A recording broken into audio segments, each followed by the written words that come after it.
Alright guys, as you can tell, we are outside cutting some firewood today. We figured we'd get an early start this year instead of putting it off till the end of the summer season. We've got quite a big pile of logs and some rounds sitting here.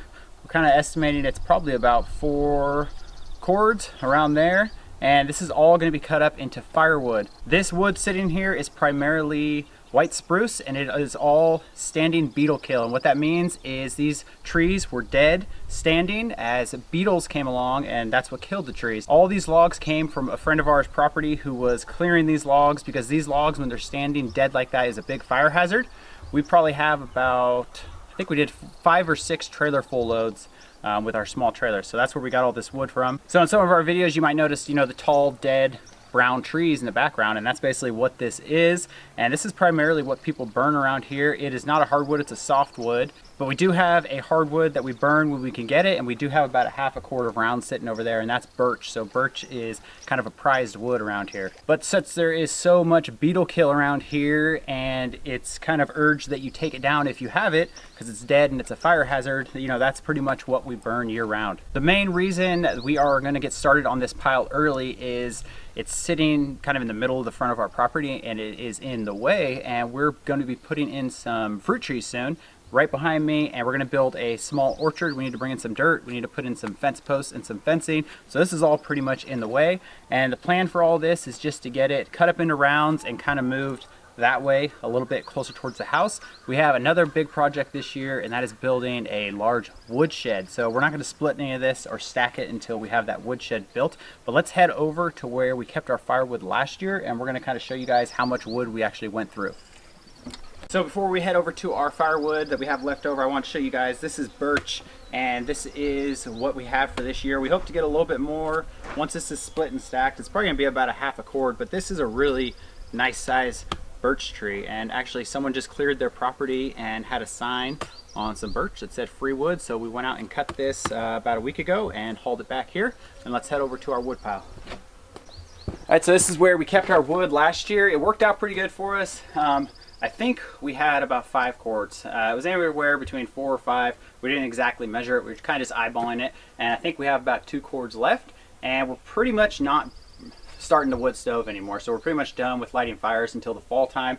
So we did pretty good. We went through about 3 cords of wood. All we did was have tarps over this for the winter. It works out, but we are really looking forward to when we build a woodshed. Anyways, let's head back over to the wood pile. I want to show you guys a few logs that we picked out, and we're going to be using the draw knife on those, and we're going to use them as fence posts for the orchard we're putting in.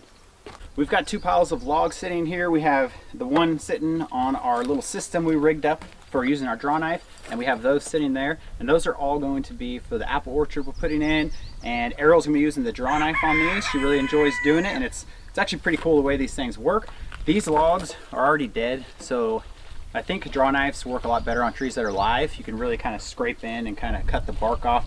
These, you pretty much just scrape it and it kind of comes off, and then we'll go along with either the chainsaw or the hatchet, and we'll get these little nubs off. And then we have a big pile of logs behind me, and those are all going to be used for the woodshed. We're going to get some more cutting done with the chainsaw. Arielle's probably going to start working on these with the draw knife, and then we are going to head into the Connex, and I'm going to show you guys kind of a few little tips and tricks I've learned living here and cutting our own firewood on how to keep the chainsaw maintained and sharp.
gotta get that. That's good. I gotta get that one. Oh, this is cool.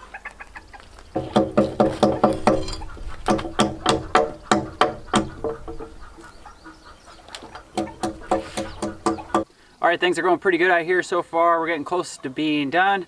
Taking a quick break. We made some moose burgers, and then we got a really good beet and carrot salad. So we're gonna eat this, and then we're gonna touch up the chainsaw inside the Connex, and we'll see you guys in there. All right, so we're almost finished cutting up all the wood, and I was just gonna come in here and touch up this saw we're using real quick. And this saw is a Husqvarna. It's a 550 XP.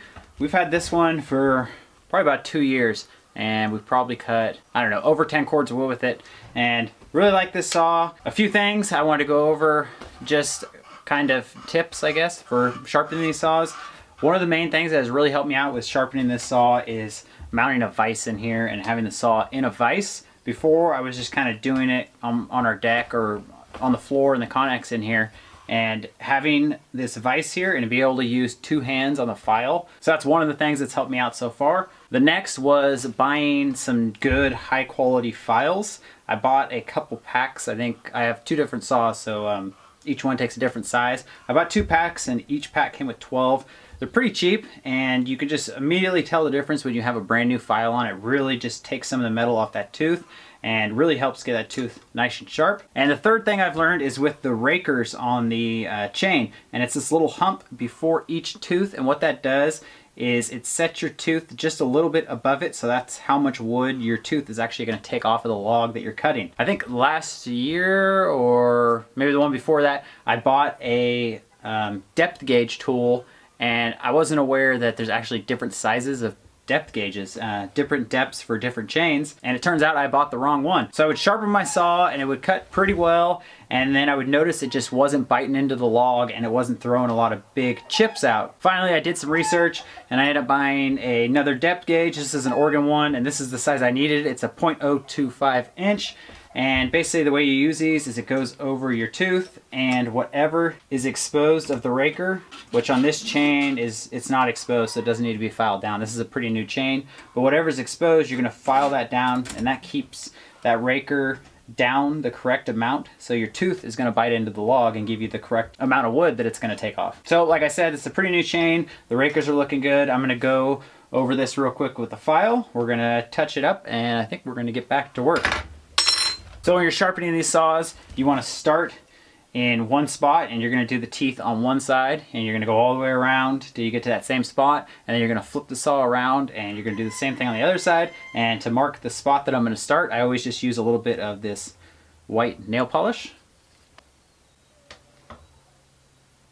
All right, we got one side of the chain done. I'm going to flip this thing around real quick and do the other side. And a couple more things I just wanted to mention. What I found kind of useful when using the file, it's a lot like kind of sharpening a pocket knife on a stone. You want to start off with more pressure when you're first starting on the tooth, and then on your second and your last stroke you want to kind of ease up on the pressure and get a nice fine tip. At least that's kind of what's been working for me. And speaking of sharpening pocket knives, this is, I feel like chainsaw sharpening is pretty much the same thing. The more you're going to do it, the more you're going to get better, and I feel like I'm a lot better than when I started. I'm definitely not professional, and I still got a lot of room for improvement, but I've been able to keep these saws cutting pretty good lately.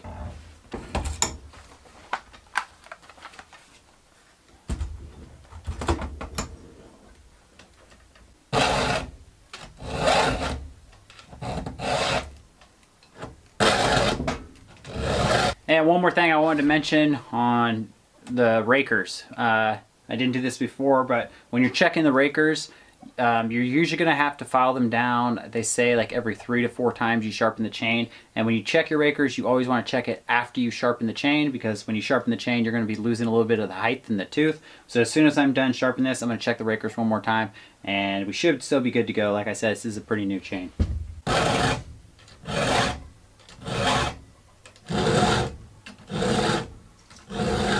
All right, that's it. We went around the chain on the second side. This thing's all sharp, and this is a 20-inch bar we're running on this chainsaw right now. And like I said, I'm just gonna take my depth gauge tool and run it over this again real quick in just a couple spots and see where we're at with the rakers. Yep, so we're still sitting good. They're underneath the gauge, so we're gonna head back outside and start cutting some more wood.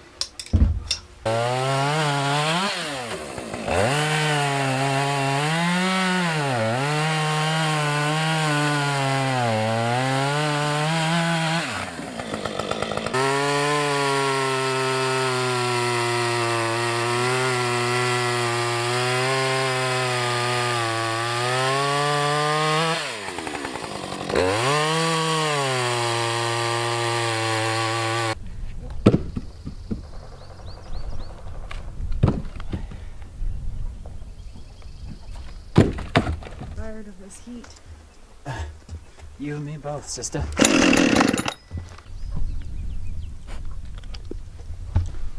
Wave, Bo. Wave, Bo. Bo, shake.